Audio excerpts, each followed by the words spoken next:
প্রকৃত আনন্দ বস্তু কোথায়? আমাদের শরীরে।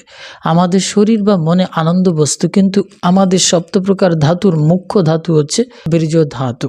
এই যে রসটি, এর ভেতরে রয়েছে মূল আনন্দ বস্তু। যখন আপনার শরীরে এটা অবস্থান করে এবং সম্পূর্ণরূপে আবদ্ধ থাকে, আপনি আনন্দ বস্তু ততক্ষণ পর্যন্ত উপলব্ধি করেন।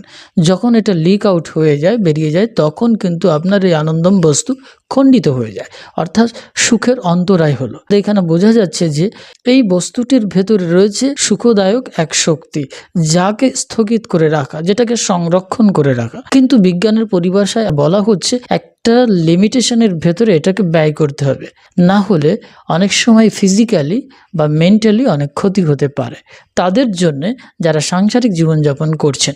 কিন্তু যোগীদের জন্য সম্পূর্ণ ব্রহ্মচর্য, অর্থাৎ সম্পূর্ণ বীর্যকে স্খলিত হতে না দিয়ে সহস্রদল পদ্মের দিকে ঊর্ধ্বগামী করি